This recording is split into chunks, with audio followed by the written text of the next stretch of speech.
Hi guys, good evening sa inyo. So welcome to my organic vlog. So for today's video guys is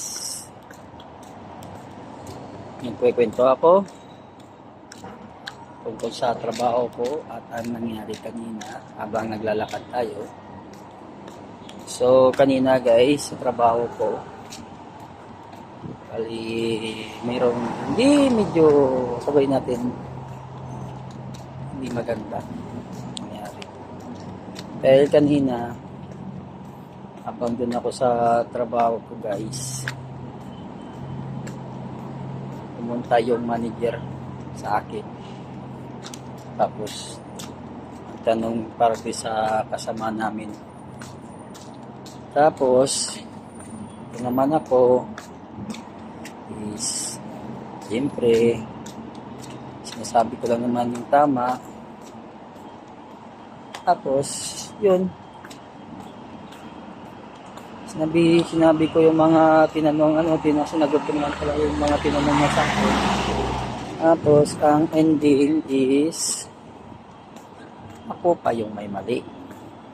Alam niyo kung bakit? Kasi nung natapos na ito, nagtanong yung manager sa akin, pumunta yung visor ko. So bali tanong yung visor ko na ano daw sinabi ko sa manager namin.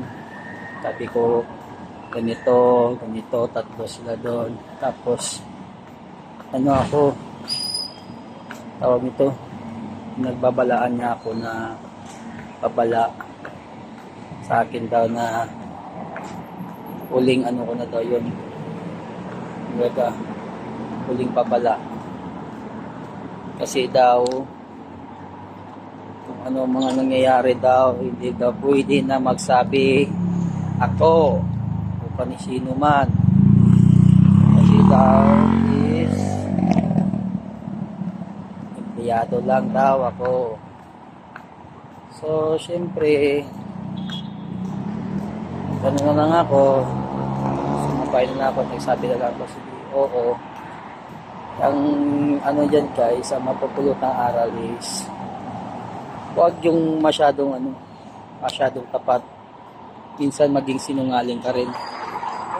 Ganyan pala bakit yung may mga posisyon, diba?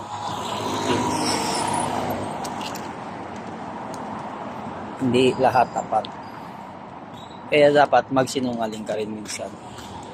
Sige guys, yan lang muna yung aking story time sa inyo.